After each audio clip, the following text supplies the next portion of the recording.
श्री शिवाय नमस्तुभ्यं। बुधवार की प्रदोष कामना की पूर्ति करते हैं। बुधवार की प्रदोष पड़ती है तो शिव रजत भवन में निवास करते हैं। हो गया, वास्तु दोष हो गया, काल सर्प दोष हो गया, एक बीमार पड़ता एक ठीक होता, फिर बीमार पड़ता फिर ठीक होता, फिर बीमार पड़ता फिर ठीक होता। शिव महापुराण की कथा कर रही है, शंकर भगवान का चरित्र कर रहा है। सावन के महीने में प्रदोष का जो दिन आए, 2 प्रदोष श्रावण के महीने के 2 प्रदोष पड़ेंगे। किसी भी प्रदोष पर एक पीपल के पत्ते पर कनेर का पुष्प अपने घर के अंदर रख लीजिए प्रदोष के एक दिन पहले, और प्रदोष वाले दिन उसको बहते हुए पानी में डाल दीजिए।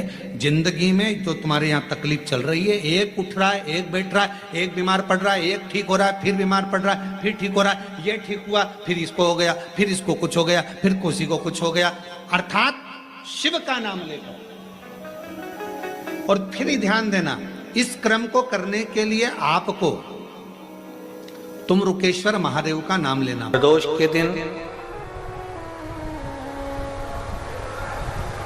यदि आपको कहीं से शमी पत्र मिल जाए, प्रदोष के दिन यदि कहीं से आपको शमी पत्र मिल जाए, और प्रदोष काल में, प्रदोष का जो समय होता है, शाम का जो समय होता है प्रदोष काल, 4 प्रदोष 5 प्रदोष आप कर देखिएगा कि आपका कोई काम है, कोई नौकरी के लिए आप अप्लाई कर रहे हैं, कोई समस्या बड़ी विकट आ गई है, कोई तकलीफ विकट आ गई है, कोई समस्या विकट आ गई है, प्रदोष के प्रदोष काल में अगर एक शमी पत्र भी आप घर के शिवलिंग को, अब ये करने के लिए आपको मंदिर के शिवलिंग नहीं जाना, अपने घर में जो शिवलिंग, चाहे वो स्फटिक का हो, पारद का हो, कंकर शंकर का हो, लकड़ी का हो, जो शिवलिंग तुम्हारे घर में, कांच का हो, चाहे वो नर्मदा के कंकर का हो, नर्मदेश्वर हो, पाषाण का हो, जो शिवलिंग चांदी का हो, सोने का हो, तांबे का हो, पीतल का हो, जो शिवलिंग तुम्हारे,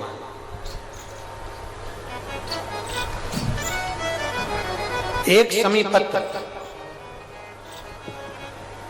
यदि आप भगवान शंकर के शिवलिंग पर समर्पित कर रहे हो, और उस शमी पत्र को उठाकर रात्रि को 9:15 की जो एक मुहूर्त होता है, एक समय होता है, जिस समय पर हम अपने मन की बात भगवान शंकर को कहते हैं। पूर्व में भी इसका वर्णन हम कर चुके हैं कथाओं में। उस 9:15 पर वो शमी पत्र को उठाकर एक कागज में, एक कटोरी में उसको रखते हैं। 4 या 5 प्रदोष के उस शमी पत्र को अपने पास में रखिए, और जिस कार्य के लिए जा रहे हो उसको जेब में ऊपर के भाग में उसको रखकर लेकर जाइए। आपका वो कार्य सफल होकर ही रहेगा, वो रुक नहीं सकता। वो शमी पत्र में इतना बल होता है, प्रदोष का जो शमी पत्र होता है वो बड़ा बलवान होता है, बड़ा प्रदोष, शिवरात्रि, सोमवार की अष्टमी, प्रदोष भी हर महीने आती है, शिवरात्रि भी हर महीने आती है, सोमवार भी हर महीने 2, 3, 4, 5 पड़ी जाती है। सोमवार की अष्टमी जरूर साल भर में 4 या 5 आती है। सोमवार, प्रदोष, शिवरात्रि, सोमवार की अष्टमी, ये वो तिथियां हैं, ये वो वार हैं। अगर कोई भूल से भी शंकर भगवान के शिवलिंग का निर्माण करता है या अपने घर में रखे हुए शिवलिंग पर शमी पत्र को समर्पित कर देता है, तो जिंदगी में उसका बाल बांका हो ही नहीं सकता। प्रदोष के शमी पत्र में बल होता है, प्रदोष के शमी पत्र में मैं सुनील जी को धन्यवाद दूंगा, आपको बहुत बहुत साधुवाद। ये 5 दिन की कथा में 22 तारीख को प्रदोष पड़ रहा है और बाबा की कृपा है आप पर, जो ये प्रदोष के समय पर भी कथा चल रही है। कथा का समापन। श्री शिवाय नमस्तुभ्यम। हर हर महादेव। गुरुजी द्वारा बताए गए उपाय को विश्वास के साथ जरूर करें और कमेंट में श्री शिवाय नमस्तुभ्यम जरूर लिखें। Thanks for watching.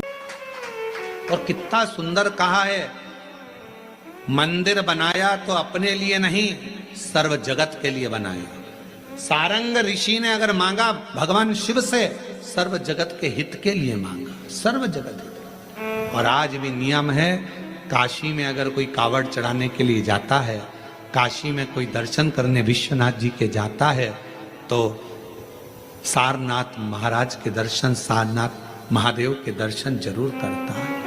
एक दिन सारनाथ सारंग ऋषि बूढ़े से हो गए, अवस्था ढल गई,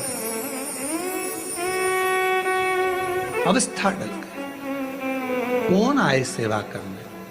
तो भगवान एक दिन सारंगनाथ को, सारंग ऋषि को प्यास लगी, गंगा का जल लेने के लिए ना जा सके, शिवजी को याद करा। शंकर भगवान ने वहीं पर कुंड को प्रकट कर दिया, वही कुंड। और सारंग ऋषि के सम्मुख में कुंड को प्रकट करा। देव अधिदेव महादेव ने कहा सारंग ऋषि से, सारंग जी तुम्हारे सम्मुख में यह कुंड प्रकट है, मैं देव अधिदेव महादेव यहाँ लिंग रूप में प्रकट रहूंगा। इस शिवलिंग का नाम तुम्हारे नाम से जोड़ा जाएगा, इसको लोग सारनाथ कहा, सारंगनाथ। कभी मौका लगे विश्वनाथ की धरा पर काशी में यदि आप जाएं, तो एक बार सारंगनाथ जी का दर्शन जरूर करें। क्यों? क्योंकि वो एक ऐसा दिव्य दर्शन है, सारनाथ भगवान का एक ऐसा दिव्य दर्शन है, उस कुंड का ऐसा दिव्य दर्शन है, जहां पहुंचकर हम जो कामना लेकर, अगर कितना भी जीवन में ऋण पड़ा हो, कितना भी कर्जा पड़ा हो, कितना भी दुख पड़ा हो, कितनी भी तकलीफ पड़ी हो, अगर काशी में सारनाथ भगवान का दर्शन यदि कर लेते हैं, तो हमारी जिंदगी के सारे दुख धीरे धीरे धीरे धीरे, हमारा कर्जा धीरे धीरे चूक जाता है, समाप्त हो जाता है। सारनाथ भगवान का इतना महत्व लिंग पुराण में भी है, शिव महापुराण में भी है, नर्मदा पुराण में भी है। सारनाथ भगवान का वर्णन स्कंद पुराण के काशी खंड में भी है, चारों पुराणों में इसका वर्णन मिलता है। और यदि संसार का कोई व्यक्ति अगर मान लो काशी में जाकर सारनाथ भगवान का दर्शन ना कर पावे और उसकी जिंदगी में बहुत कर्जा है, इतना भी धन नहीं है कि काशी जाकर सारनाथ भगवान का दर्शन करे, तो शिव महापुराण की कथा कहती है, अगर बन सके तो 5 बेलपत्र, 5 दुर्वा, 5 कनेर का पुष्प, 5 काली तिल हाथ में रखकर सारनाथ भगवान का स्मरण कर कर भगवान शंकर के मंदिर में शिवलिंग पर समर्पित करें। और शिवलिंग पर समर्पित कर कर सारनाथ भगवान का स्मरण कर कर लोटा भरकर जल शिव को समर्पित करें। उसी का थोड़ा सा जल झेल कर लेकर आकर अपने घर व्यापार के ऊपर छिड़कना प्रारंभ करे। धीरे धीरे 3 महीना भी नहीं लगेगा, व्यापार वृद्धि करेगा, कर्जा चूकना प्रारंभ हो जाएगा। सारनाथ भगवान का इतना महत्व है। बोले सारनाथ महादेव की, शिव का इतना, उसको जाने, उसको पहचाने। जब प्रदोष पड़े, बन सके 1 बेलपत्र, बन सके 5 बेलपत्र, शमी पत्र, हरे मूंग, कलश के अंदर थोड़ा सा पानी लेकर 1 बेलपत्र, हरा मूंग, शमी पत्र डालकर और उसमें थोड़ा सा गुड़ डालकर भगवान शिव का स्मरण कर कर प्रदोष काल में, मान लो कोई काम आपका बहुत जरूरी है, बहुत दिनों से अब थक गए हैं, नहीं हो रहा, कर्जा बढ़ रहा है, धन नहीं आ रहा, व्यापार नहीं चढ़ रहा, या कोई समस्या बहुत प्रबल है, कोई एग्जाम में बैठ रहे हो नहीं हो रहा, परीक्षा भी दे दी है, रिजल्ट आने ही वाला है, तो भी प्रदोष काल में, प्रदोष के समय वो जल, मूंग, समीपत्र और बेलपत्र और गुड़ का शंकर के शिवलिंग को समर्पित करना प्रारंभ कर दो। 2 या 3 प्रदोष करोगे, बाबा आपकी मनोकामना शीघ्र पूर्ण कर देगा। 2 या 3 करो। कभी जीवन में आपको लग रहा हो कि मैंने 2-3 व्यापार करके देख लिए और घाटे ही घाटा हो रहा है, इसमें मुझे तरक्की नहीं मिल रही है, इसमें मुझे उन्नति नहीं मिल रही है, या कर्जा बढ़ रहा है, घट नहीं रहा और बहुत कर्जा बढ़ रहा है, तब एक प्रयोग जरूर करिएगा। प्रदोष के दिन एक धतूरा भगवान शंकर के शिवलिंग के ऊपर रख दीजिए। जब तुम्हें लगे कि मैंने 2-3 व्यापार बदल कर देख लिए, चल नहीं रहे या कर्जा बढ़ रहा है, घट नहीं रहा, तब एक धतूरा भगवान शंकर के ऊपर रख दीजिए। धतूरा रखने का एक नियम होता है। धतूरे की जो डंडी होती है, देखिए छोटी सी डंडी होती है धतूरे में, वो डंडी धतूरे की आप जहां बैठे हो उससे विपरीत होना चाहिए। धतूरे की डंडी आप इधर बैठे हो तो धतूरे की डंडी उधर। अपने को लग रहा है कि व्यापार मैंने बदल लिया, 2 बार 4 बार 6 बार व्यापार बदल के देख लिया और कर्जा बढ़ रहा है, पर व्यापार भी नहीं चल रहा। फैक्ट्री डाली वो भी चल बंद हो गई, दुकान डाली वो भी बंद हो गई, कुछ काम करा वो भी बंद हो गया। जहां संबंध के लिए जाते हैं संबंध नहीं होता है, बेटा बेटी बड़े हो गए उनका कहीं जम नहीं रहा, बहुत प्रयास करके देख लिया पर हो नहीं रहा। तो प्रदोष के दिन धतूरे को रखिए और डंडी विपरीत दिशा की ओर हो और 1 लोटा जल धीरे धीरे उसी धतूरे के ऊपर आप चढ़ाना प्रारंभ कर दीजिए जो शिवलिंग के ऊपर रखा हुआ।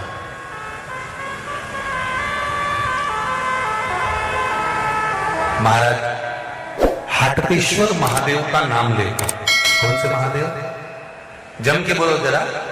हाटकेश्वर महादेव का नाम लेकर जो जल समर्पित करा जाता है और उस जल को समर्पित करने के बाद उसी धतूरे को वापस घर में ले आया जाता है, वापस ले आओ। उसके बाद तुम जिस कार्य में हाथ डालोगे और जो कार्य करना चाहोगे उसमें सफलता मिलना चालू हो जाएगी और कर्जा भी धीरे धीरे चूकना प्रारंभ हो जाएगा। संबंध नहीं हो रहे होंगे तो संबंध होना प्रारंभ। कौन सा महादेव? जम के बोलिए जरा। हाटकेश्वर महादेव का स्मरण। एक शमी पत्र, 5 बेलपत्र तांबे के लोटे में जल में डाल लीजिए, 7 दाने अक्षत के आखे अक्षत से डाल लीजिए और प्रदोष काल में, प्रदोष काल जो शाम का समय होता है, प्रदोष काल में भगवान शंकर के मंदिर जाकर पांव में चप्पल पहनकर ना जाइए, घर में घी का दिया लगाकर कलश लेकर शिव के मंदिर में चले जाइए। शिव मंदिर में दिया नहीं लगाना है, आपको केवल घर में दिया लगाकर जाना है और शंकर जी के मंदिर में वो ऐसा कैसा ही पानी पूरा उंडेल कर डालकर शिवलिंग पर आ जाए। झोली पसार कर प्रणाम करिए, शंकर की देहली पर 2 मिनट बैठकर ओम नमः शिवाय का स्मरण कर लीजिए। कुछ देर शिव के मंदिर में प्रदोष काल, प्रदोष के समय पर, प्रदोष के दिन बैठकर शिव नाम का जाप करें, जल का पात्र बाकी घर में ले आए और बड़े प्रेम से अगले महीने फिर प्रदोष के दिन, फिर प्रदोष काल में शिव के द्वारे जाना, फिर विनती करें, कहीं मत जाना, केवल शंकर के शरण में जाना, उससे कहना, उससे निवेदन करना। मुझे विश्वास है मेरे शंभु पर।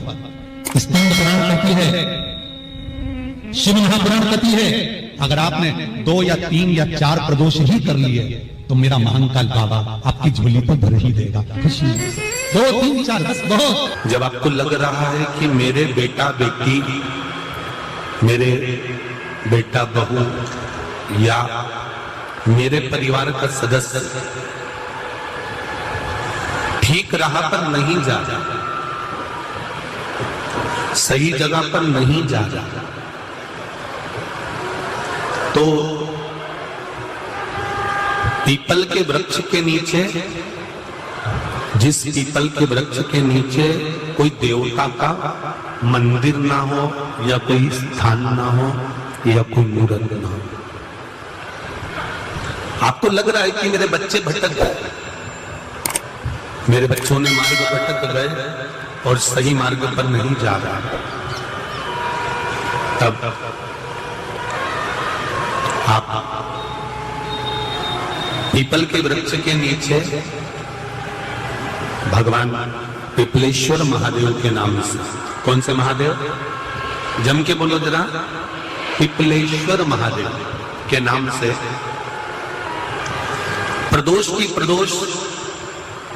प्रदोष काल में आप पीपल के वृक्ष के नीचे भगवान को पिपलेश्वर महादेव के नाम से दीप लगाना प्रारंभ कर दो।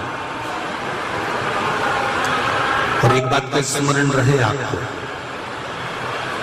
आप पिपलेश्वर महादेव के नाम से जब दिया लगाएं तो आपके स्मरण में रहना चाहिए कि मेरे जो बच्चे गलत मार्ग पर जा रहे हैं,